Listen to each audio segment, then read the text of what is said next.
Barangkali untuk manfaatkan waktu yang ada tanpa menyita waktu pada Ustaz Lutfi Haidar Aziz Tulungan, pada beliau kita persilakan.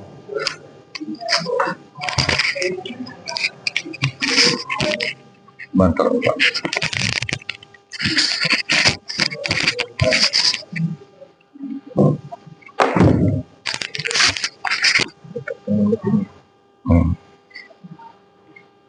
Cukup nih. Cukup. Lepas Pak.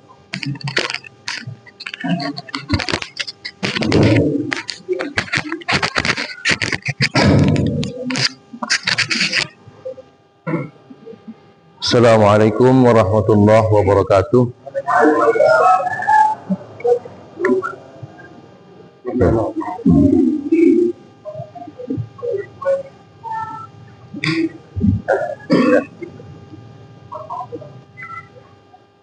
Bersyukur kita kepada Allah Subhanahu wa taala dengan kalimat alhamdulillah, dan kita berselawat kepada junjungan alim dan besar Muhammad Rasulullah SAW. Allahumma shalli ala sayyidina Muhammad wa ala sayyidina Muhammad.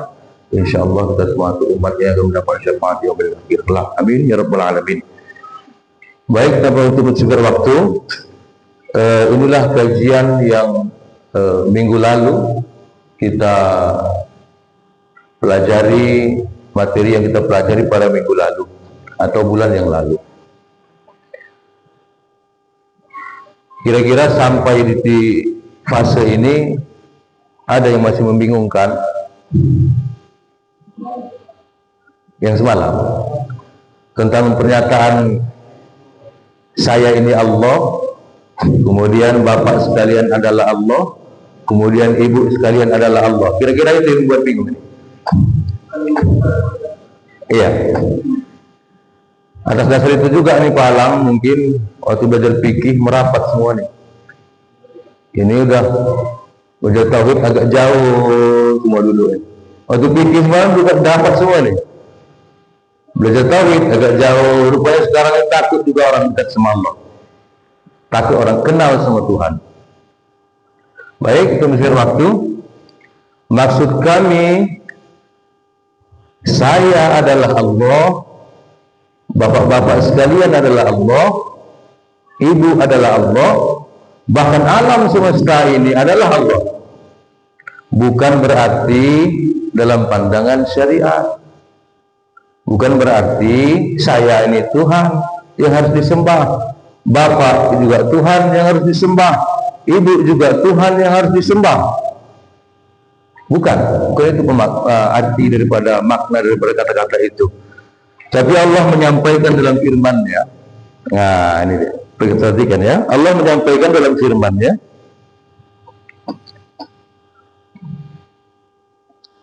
dalam surah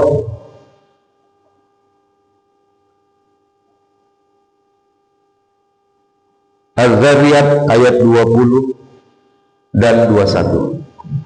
Apa bunyinya?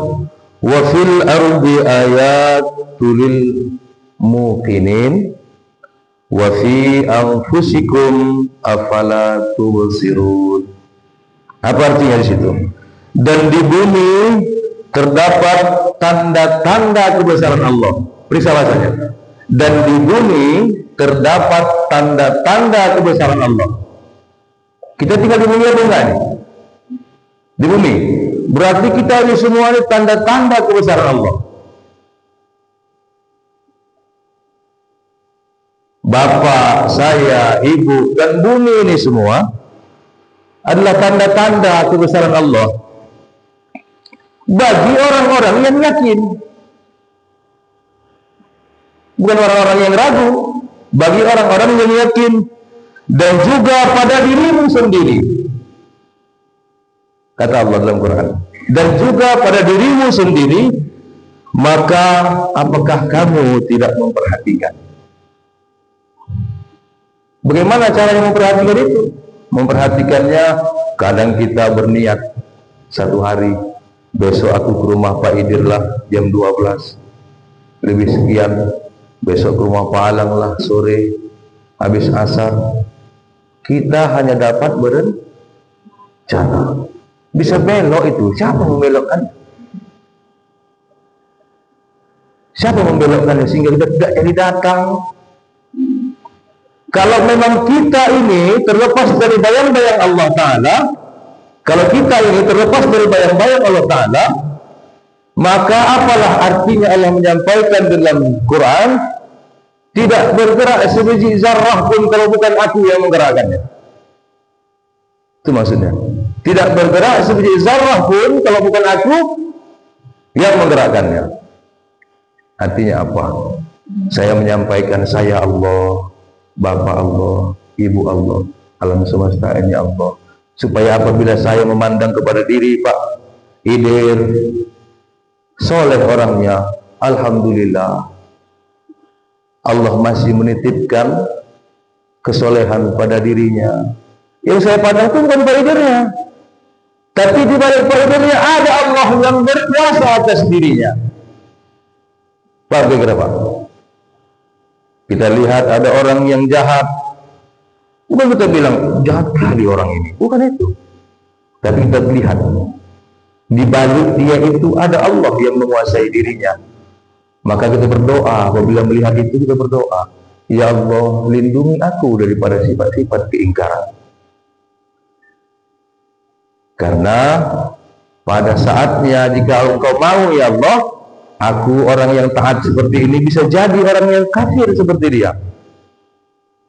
Sebaliknya orang yang kufur seperti dia bisa jadi orang taat seperti kita, Pak. Sulit bagi Allah? Tidak. Itu sebabnya aku menuding bapak-bapak sekalian itu adalah Allah. Itu sebabnya aku menuding ibu-ibu adalah Allah, dan diriku adalah Allah. Supaya aku senantiasa memandang segala arah itu adalah Allah saja. Itu maksudnya. Bukan aku Allah tetapi tidak disembah. Itu Firaun. Itu Firaun. Paham sampai di sini? Paham sampai di sini? Dan kata Allah dalam surah Al-Baqarah ayat 115. Apa kata Allah? A'udzubillahi minasyaitonirrajim. Walillahil masyriq wal maghrib. Fa'inama tuwallu fathamma wajhullah innallaha wasi'un alim. Apa kata Allah? Dan kepunyaan Allah lah timur dan barat. Coba perhatikan bahasa Allah tadi pada diri. Dan kepunyaan Allah lah yang ada di timur sampai barat. Maka kemanapun kamu menghadap, disitulah ada wajah Allah. Paham? Nyambung. Pengakuan Allah tadi nyambung. Nyambung tidak? Kalau kita lanjutkan nih. Nyambung nggak nih? Iya. Di mana Allah punya Allah di mana? Iya. Justru yang syirik itu tidak berani mengaku dirinya bagian daripada Allah. Paham? Contoh, jadi Bang Bahar seorang bupati. Kalau tak karena aku itu tak jadi bupati itu. Apa kehendak Bapak menuding kalau tak karena Bapak tak jadi seorang bupati? Bukankah itu kekuasaan Allah? Tapi seringkali kita mengklaim, kalau tak jadi aku tak mengaku, nggak mengalahkan dia itu, nggak jadi orang dia itu. Siapa jadi Tuhan sebenarnya? Siapa jadi Tuhan sebenarnya? Kita yang berusaha jadi Tuhan apabila yang memperlakukan itu. Itu berarti Tuhan. Karena dia merasa punya kekuatan atas dirinya sendiri, bukan karena Allah. Maksudnya menuding kepada Allah itu, semuanya ini adalah Allah ini tidak pernah bercerai dengan Allah. Siapa-siapa yang bercerai kepada Allah nggak ada di sini, nggak pernah hidup ya, nggak pernah hidup. Siapa-siapa yang bercerai dengan Allah nggak pernah hidup sampai sekarang. Karena syaratnya Allah meniupkan ruh itu, alastu birabbikum. Qalu bala syahiduna. Kalau nggak mengaku itu, nggak hidup kita, Pak. Pengakuan itu bukan ku anggap Bapak itu Allah yang wajib disembah, tapi di mana tadi? dan kepunyaan Allah lah timur hingga barat. Maka kemanapun, artinya kalau ada kepunyaan Allah timur sampai barat, dari timur sampai barat itu, apa yang ada pada timur sampai barat itu semuanya kepunyaan Allah. Jadi wajarlah kita melihat kepunyaan itu, maka kemanapun kamu menghadap, disitulah wajah Allah. Allah yang bilang itu, bukan saya yang bilang, Allah yang bilang itu. Quran itu. Sesungguhnya Allah maha luas, lagi maha mengetahui. Itu maksudnya. Bukan kita mengaku diri kita Allah Tuhan, supaya kita berusaha tetap terkoneksi dengan Allah setiap memandang kemana saja pun. Bisa Pak Idris berlangkah ke masjid kalau bukan karena Allah? Nah, yakin Pak Idris bisa sholat kalau bukan karena Allah? Yakin tuan-tuan sekalian dapat berzikir, beribadah, melangkah ke masjid kalau bukan karena Allah? Tapi kenapa hari ini kita mengklaim diri kita orang yang paling alim? Gara-gara kealiman, kesolehan pula aku bisa melangkah ke masjid? Enggak, karena kuasanya. Jadi kita mengaku itu bukan mengaku diri kita Allah, melihat ada Allah di dalam setiap kejadian ataupun dalam setiap apa yang dijadikannya. Paham kira-kira? Justru orang yang nggak mau mengakui itu yang syirik, kafir bahkan. Orang yang nggak mau mengakui dirinya adalah sebenarnya Allah, syirik, kafir. Mengapa? Karena dia itu tidak pernah mau mengakui dia datang daripada Allah. Coba periksa. Sebelum ada di muka bumi ini, apa-apa aja, langit, bumi, apapun belum ada. Siapakah wujud yang sebenarnya? Ya, yakin Allah. Jangan berubah-berubah lagi. Yakin Allah wujud sebenarnya. Seketika dia menjadikan alam semesta berikut isinya, untuk apa itu? Untuk menyatakan dirinya. Ada yang mengakui kenyataan diri Allah, betul? Jadi kita ini adalah bentuk daripada nyatanya Allah. Kalau nggak ada kita ini, siapa yang menyatakan Allah? Siapa yang muji dia? Tak ada. Maka Allah menjadikan alam semesta ini berikut kita yang ada di sini, tujuannya agar nyatalah dirinya. Begitu. Jadi pandanglah Waemi itu Allah, pandanglah Pak Idris itu Allah. Bukan Waemi sebagai Tuhan, tapi dibalik daripada Waemi itu, tidak akan pernah Waemi itu bisa berkehendak apabila terlepas dari Allah. Jadi nggak merasa paling taat lagi, nggak merasa paling soleh lagi. Beribadah bukan karena sehat, enggak. Periksa. Hayya 'alas shalah.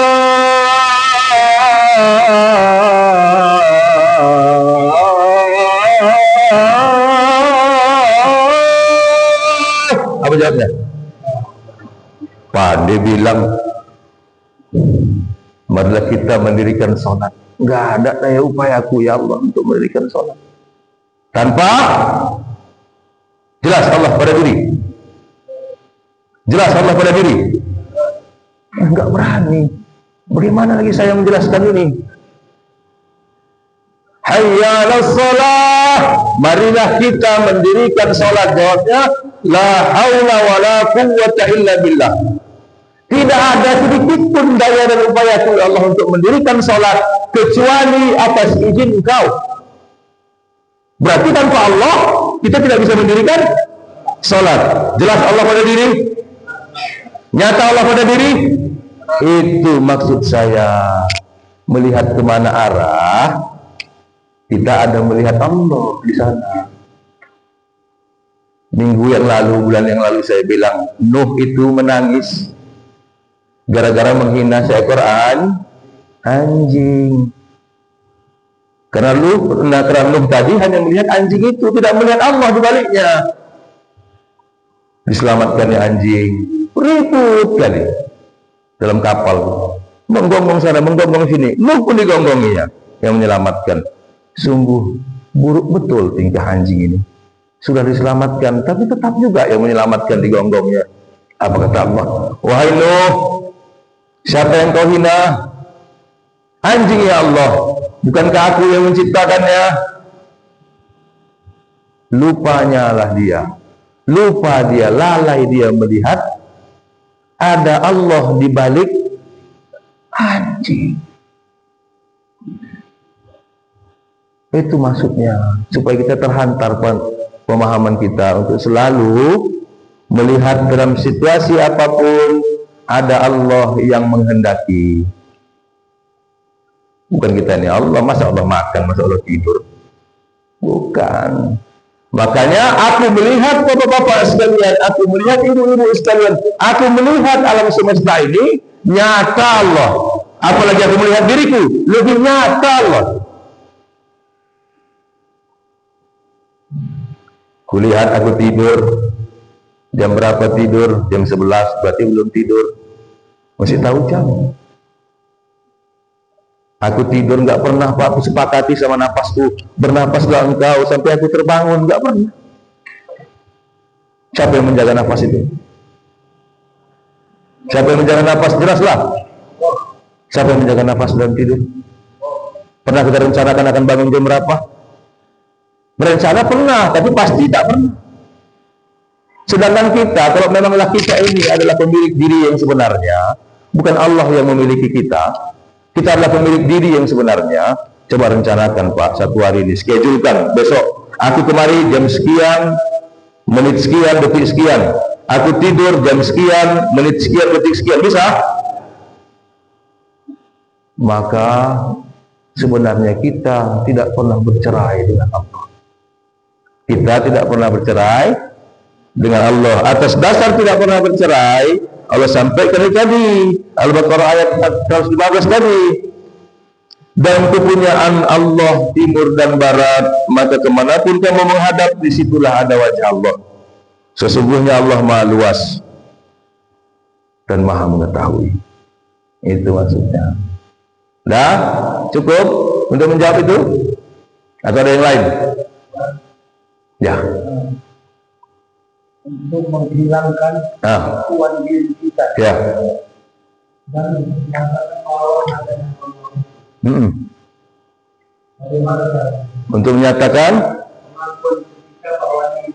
kita tidak ada, bahwasanya Allah saja yang ada. Yang mana Allah, yang mana diri kita. Kita yang ada. Iya. Oke. Lihat. Dari kita lahir Pak, sebenarnya Allah udah ngajarin kita nggak pernah paham. Dari kita mulai dilahirkan di rahim, Allah sudah ngajarkan kita. Mana diajarkannya? Disudahkan nggak kita, diperintahkan nggak untuk mengazankan anak yang baru lahir? Diperintahkan nggak untuk mengazankan? Jawablah. Diperintahkan untuk mengazankan. Bagi seorang perempuan disuruh enggak kita untuk mengiqamahkan? Disuruh untuk mengiqamahkan. Mana dia kalimatnya? Allahu Akbar, Allahu Akbar, Akbar.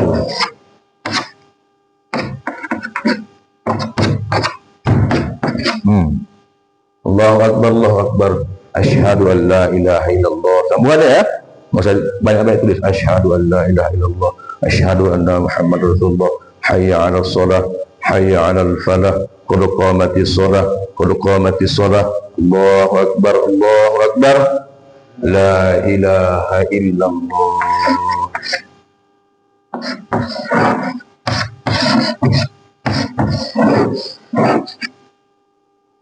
Jelas? La ilaha illallah. Coba lihat, periksa. Orang yang bijak jago periksa nih. Kalau nggak bijak nggak jago nih. Coba periksa. Awal kita lahir, Allah sudah mengajarkan kita apa bahasa yang pertama kali kita dengar, supaya apa yang pertama kali kita dengar adalah kalimat Allah. Terakhir kita dengar kalimat, coba nyambung nih, supaya tertanam tauhid dalam diri kita. Engkau datang daripadaku, kata Allah, kembali juga kepadaku. Itu diajarkan kita nih. Cuma kita nggak mau sadar, nggak pernah baca. Tahu kita ajar ini udah dapat pahala aja nih, supaya anak itu dapat pahala, dapat keberkahan. Ini yang mau dititipkan nih, kalimat alif lam lam ha, kalimat Allah, supaya tertanam, terhujam dalam dirinya. Tahu dia dari mana dia datang, tahu dia kemana dia kembali. Maka kata Allah, Allahu Akbar, kata orang azan. Apa kata Allah yang tersimpan di situ, yang tersirat di situ? Wahai hamba-hambaku, engkau datang daripadaku, maka dengan seruanku itu datanglah kepadaku untuk menghadap. Betul? Betul? Ini panggilan untuk menghadap. Wahai hamba-hambaku, akulah tempatmu kembali. Maka sadarilah, kau harus kembali kepadaku. Ini dilatih semasa hidup. Terdengar suara azan, sholat itu melatih itu. Melatih. Wahai hamba-hambaku, engkau datang daripadaku, datanglah kau panggil azan, jumpailah aku. Engkau datang daripadaku. Aku ini tempatmu kembali. Kembali engkau kepadaku. Dari luar sana, kerja sana, merepet sana. Kembali engkau kepadaku, karena aku saja tempatmu kembali. Jumpa ini? Jumpa enggak? Jumpa enggak tauhid ini? Jumpa tauhid ini. Tapi pesuruh mengamalkan zikir ini, tak ada yang mengamalkan. Yang minggu-minggu sebelum tak ada yang mengamalkan. Padahal pulang itu kemari. Tanpa ini mustahil husnul khatimah. Mau sehebat apapun salatnya, mustahil husnul khatimah. Siapa yang bilang? Rasul. Siapa yang bilang? Allah. Bukan aku yang bilang, Rasul yang bilang. Akhir hayatnya mengucap kalimat, maka surga baginya. Tapi suruh mengamalkan ini, ditalkin semalam. Tuh ada yang mau mengamalkannya. Payah mengamalkannya, la ilaha illallah, Allah di dalam hati, payah. Payahlah orang-orang masih peka hati. Sulitlah, masih beku hatinya. Ini kata Allah. Seorang anak tadi sudah ditalkin, sudah dibimbing. Engkau datang daripadaku, kembali juga kepadaku. Maka zikir Allah ini adalah zikir yang paling tinggi. Zikir Allah ini zikir yang paling tinggi. Karena namanya Allah ini, Dia yang memberi nama. Pada buktinya, innani anallah, sesungguhnya aku maka apabila kita sebut Allah, sampai kepada keakuan Allah, kepada keakuan Tuhan, sampai kepada zatnya. La ilaha illa ana. Ini sama ya, ini la ilaha ana, ini la ilaha illallah artinya ini. Tiada Tuhan selain aku, kata Allah. Maka tinggi derajat la ilaha ini. Kalaulah ini tidak dipelajari, ini tidak dipahami, maka batallah sholat.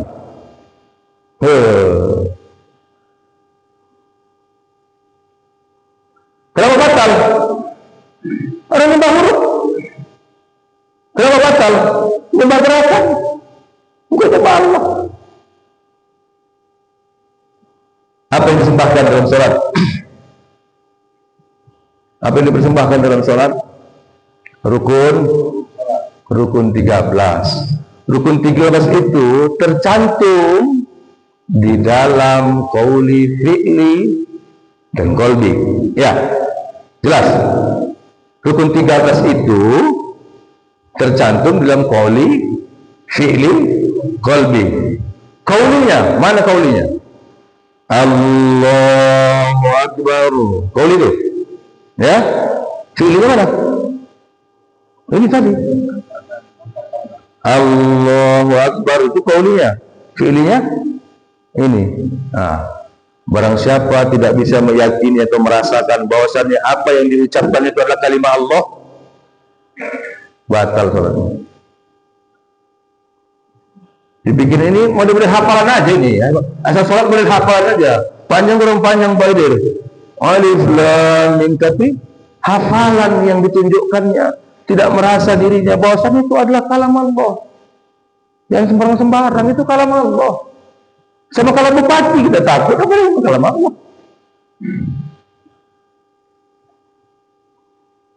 Jelas kenapa Allah mendirikan sholat. Bukankah kita yang mendirikan, tapi sebenarnya Allah yang mendirikan sholat. Mana buktinya Allah mendirikan sholat? Qauli, apa yang kau ucapkan bukan ucapanmu kata Allah. Aku yang sudah mengucapkannya duluan. Al-Fatihah itu ucapan Allah. Ya kan? Fi'li, perbuatan, gerakmu tadi, jangan kau bilang kau bisa menggerak. Ku kasih kau stroke, kau nggak bisa gerak, kau kata Tuhan. Aku yang menggerakkannya. Jadi mana lagi kita bisa sholat?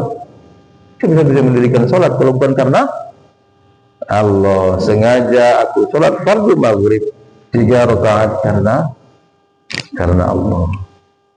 Gitu. Maka pelajarilah zikir. Karena ruh dalam sholat itu adalah zikir dan doa. Itu ruhnya. Mana dia buktinya? Ini. Iya Pak, izin. Iya.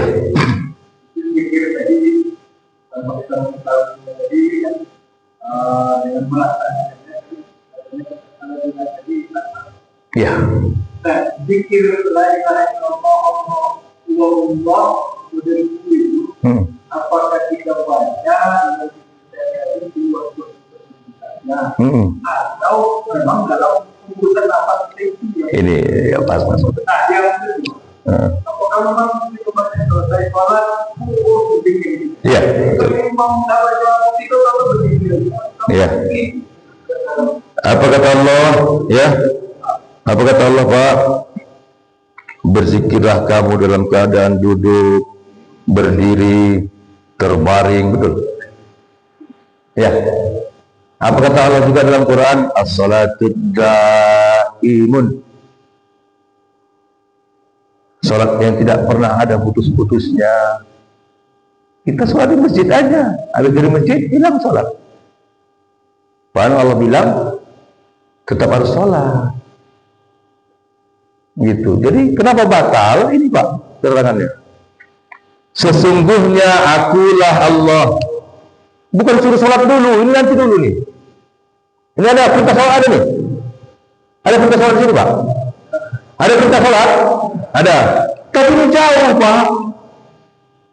Jangan kemari dulu. Kemari dulu. Akui dulu Allah itu. Ingat dulu dia.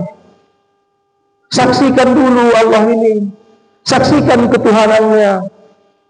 Baru ada perintah menyembah dulu. Bukan sholat dulu. Apa arti menyembah? Mengabdikan. Itu tadi Pak. Di mana kau palingkan wajahmu, situ ada wajah Allah. Termasuk mengabdi kepada Allah. A'bud ini kan Pak bahasanya. A'bud. Kita suruh mengabdikan diri. Menjadikan hamba. Meletakkan diri sebagai hamba, bukan sebagai Tuhan. Kalau sudah sebagai hamba, merasalah bodoh, merasalah hina, merasalah dhaif. Jangan jadi Tuhan, merasa sombong, merasa apa. Setelah karakter itu terbentuk, baru wa aqimis shalah. Dan tegakkanlah salat, kata Allah. untuk mengingat aki. Ini dulu Pak, ini dulu, bukan itu dulu. Awaluddin ma'rifatullah, awal agama itu kenal dengan Allah. Rasulullah Sallallahu Alaihi Wasallam menetapkan, mempelajari ilmu tauhid itu jauh sebelum datangnya syariat. 13 tahun Rasul itu membenahi tauhid dulu. Umur 40 tahun baru dijemputnya syariat, sholat dijemputnya, Isra wal Mi'raj. 40 tahun Rasul baru Isra wal Mi'raj untuk menjemput sholat. Setelah apa itu? Setelah kenal dulu sama Allah. Batal dalam pandangan hakikat dalam syariat sah-sah saja. Ya. Awalnya ma'rifatullah. Awal agama kenal Allah. Yang kita kenal apa yang kita kenal? Nah, Yang kita kenal apa? minggu semalam Pak, balik lagi kita. Minggu semalam saya bilang nih, makanya nggak mau saya hapus nih, karena saya paham betul ini banyak yang nggak paham ini. Allah minta dikenali dengan asma dulu, baru sifat, baru nama aja kita nggak kenal kok. Nggak pernah kita zikir dalam hati kita, nggak mau kita panggil dia. Kau panggil aku, ku panggil engkau, kata Allah. Kau sebut aku, ku sebut engkau, kata Allah. Engkau datang dengan selangkah, aku datang dengan berlari. Ini dikenali. Makanya untuk kenal sama Allah, kalau kita mau mengenal seseorang dulu, katakan. Kalau kita mau mengenal seseorang, kita sebut-sebut enggak namanya?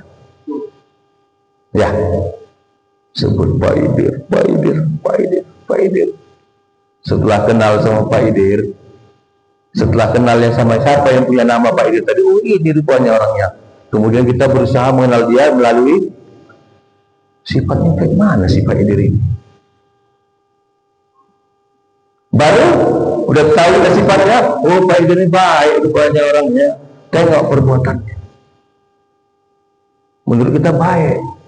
Perbuatannya kepada yang lain sama enggak? Allah minta dikenali itunya, namanya dulu. Makanya saya talqin semalam, la ilaha illallah, Allah dalam hati. Kenali nama Allah itu Allah. Supaya apa? Supaya disebutnya nama kita, supaya kita betul kenal sama dia. Ini ada syaratnya. Ya.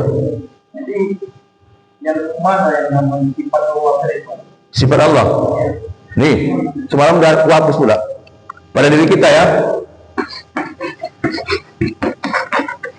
Ma'ani. Pada diri kita, sifat Allah pada diri yang dititipkan pada diri kita. Semalam ada kesenggol ya. Apa ma'ani? Ya. Sami, Basir, Kalam, Ilmu, Qudrat, Iradat,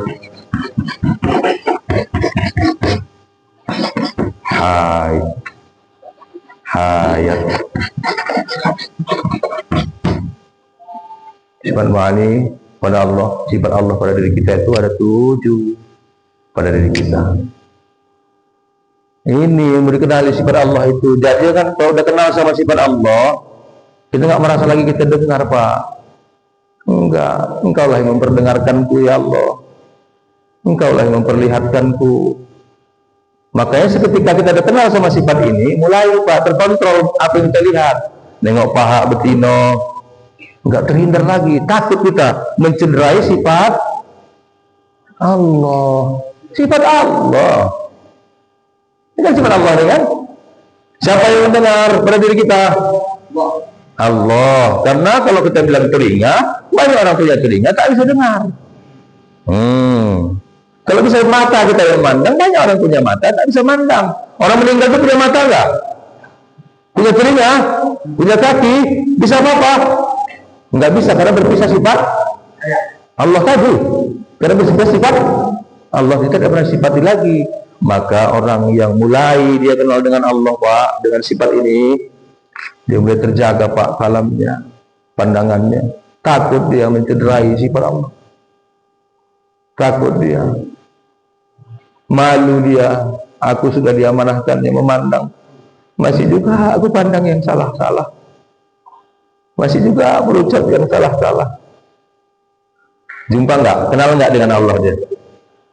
Berapa sifatnya? Cukup, Pak? Satu lagi. Jadi sifat Allah. Sifat kita sebagai hamba yang paling terdekat. Ya, maka kata Tuan Guru dulu, Tuan Guru saya dulu, Tuan Syekh Abdul Rahman, mudah-mudahan Allah mengampunkannya, mudah-mudahan Allah menerima amal ibadahnya. Tuan Syekh Abdul Rahman ini baik betul. Ngajar ngaji nggak pernah minta apa-apa. Dia habis, Pak, biar jalan Allah. Apa kata guru saya? Maka kalau kau mau dekat dengan Allah cepat, maukah kau lebih dekat sama Allah dengan cepat? Mau, Tuan Guru. Apa rahasianya, Tuan Guru? Serahkan ya apa yang nggak ada sama Allah. Bingung lagi nih. Lebih, kata Tuan Guru tuh, mau dekat sama Allah, mau pengen cepat dekat, pengen, Tuan Guru. Apa rahasia, Tuan Guru? Serahkan apa yang nggak ada sama Allah. Mulai bingung lagi aku, nggak bisa tidur lagi aku, Pak. Sama ini bingungnya. Rupanya sederhana. Asal mau dekat sama Allah. Dhaif. Punya Allah nih. Katanya punya semua Allah. Makanya lain orang tauhid. Diklik-klikkan ya bisa lari dia, Pak. Iya.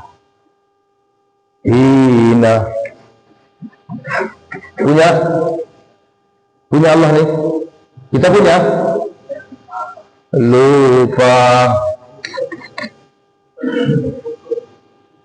Ya. Bodoh. Punya Allah nih.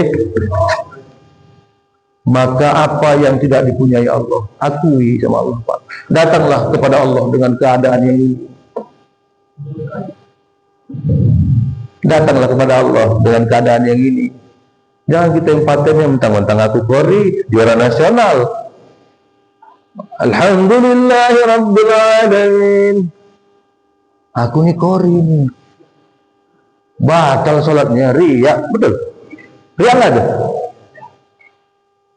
Sekalipun kita memang Kori ditakdirkan Allah, anggaplah Allah Ta'ala itu, jangan hilangkan dia. Engkaulah yang memberi suaraku indah, ya Allah. Engkaulah memelihara kalamku dari setiap huruf-huruf yang kau ciptakan, dari setiap kalam-kalam yang kau ucapkan, gitu. Nah, ini dia. Rasakanlah dalam zikirku kita bodoh, dalam ibadah kita doai. Iya, Pak. Supaya nampak apa, Pak? Yang takut dalam diri supaya nampak Allah itu jelas. Wah, itu pas sekali nyambung. Berarti kita hilangkan keakuan diri. Siapa yang mengaku sebenarnya? Ini sesungguhnya aku. Dia yang mengaku. Kita nggak ada apa-apa. Menghilangkan keakuan diri agar nampak jelas Allah lah yang sebenarnya wujud. Kita wujud karena diwujudkan. Kalau Allah datang, ada, tidak ada mewujudkannya. Wujud dengan sendirinya. Itu betul, Pak. Menghilangkan keakuan. Lain. Puas, Pak. Ya. Berarti Allah itu dia bersifat kalau tidak ya. Allah itu dia bersifat kalau tidak itu. La haula wala quwwata illa billah. Pak, Allah itu sifatnya bukan cuma disebut, Pak. Enggak kita sebut pun ini tetap ada sama kita. Ya. Kita sebut. Bersifat. Bersifat. Contoh. Nih ya, orang tauhid ada ya contohnya. Nggak bisa digara-garai orang tauhid ini, Pak. Nih. Ji Samsu, benar? Benar? Kalau aku bilang rokok ada warna hitam, ada tulisan 2, 3, 4, benar? Ada? Waktu bilang Ji Samsu, benar? Ada? Nggak aku ucapkan? Diam aja begini. Ada nggak? Paham, Pak? Nggak aku ucapkan ya, Pak, nggak bisa sebut. Diam aja begini. Ada nggak? Jadi Allah mau disebut, dia tetap ada. Nggak disebut, dia tetap ada. Disembah, dia tetap Allah, tidak mengurangi, tidak melebihi. Tidak disembah, dia tetap Allah, tidak mengurangi, tidak melebihi. Mudah-mudahan kita semua adalah yang selalu diamanahkan Allah sifat-sifatnya, sehingga kita bisa terhubung dengan Allah Ta'ala di arah mana saja, di tempat mana saja. Karena Allah Ta'ala, kata Rasulullah, innallaha kana alaikum raqiba, sesungguhnya Allah itu dekat serta dengan diri kita. Mudah-mudahan kita semua dijaga Allah hatinya, ya, agar Allah Ta'ala selalu memelihara hati ini supaya dapat kita berpikir dengan tenang, sholat dengan tenang. Insya Allah habis dari sini besok kita masuk bab sholat.